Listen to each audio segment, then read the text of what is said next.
Когда Полина прибыла в Африку, она никак не ожидала оказаться в такой ситуации. Девушку встретил гид в аэропорту, который с друзьями отвез их до гостиницы.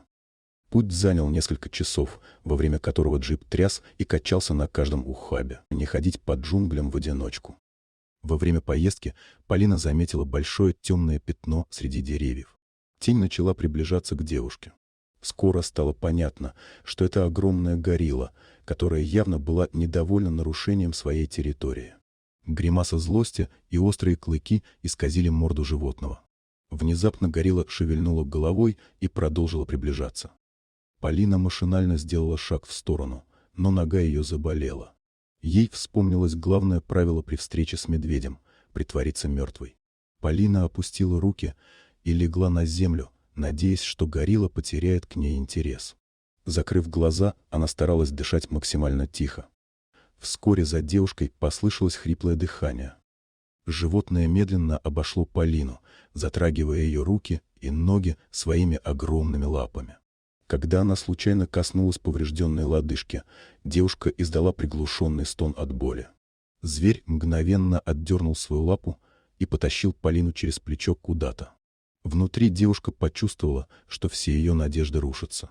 Она испытывала ужасную мысль, что приведена в логово, чтобы стать пищей для животного. В этот момент Полина сильно пожалела о своей неподготовленности. Она не знала, чем питаются гориллы, и даже не обратила внимания на информацию о фауне перед поездкой. Возможности сопротивляться или убежать не было. Поэтому девушка схватилась за густую шерсть на спине животного, чтобы не упасть на землю. Горилла оттащила Полину в узкую пещеру и сбросила ее на землю. Девушка сильно ударилась и поранила колени и ладони. Она тут же обернулась, чтобы смотреть в лицо животному, и прижалась спиной к камню. Полина пыталась сделаться незаметной, но не могла скрыть пострадавшую ногу. Однако горилла не обращала на это внимания. Зверь устроился возле входа в пещеру и наблюдал за дождем.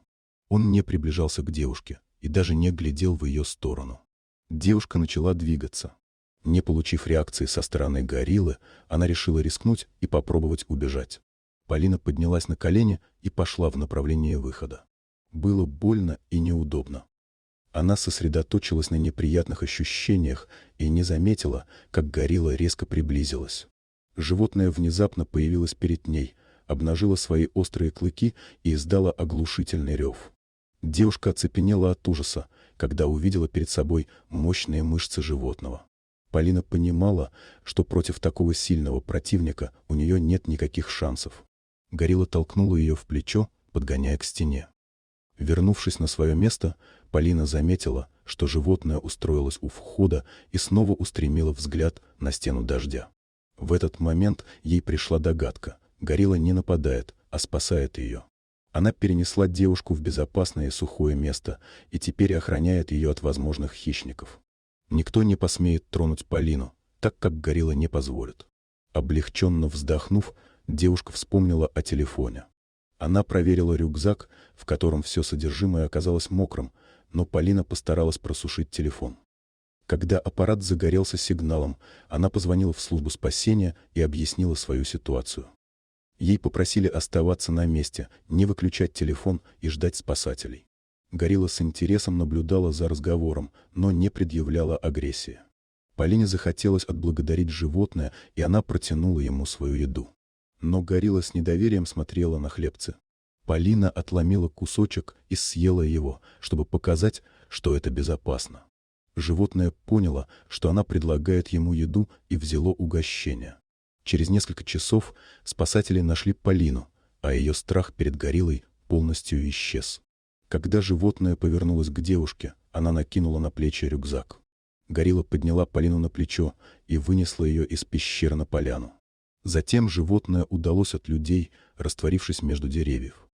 Дорогие друзья, если вам понравился ролик, не забудьте поставить лайк, а также подписаться на наш канал, где найдете еще много интересного, и не забудьте нажать на колокольчик и оставить комментарий.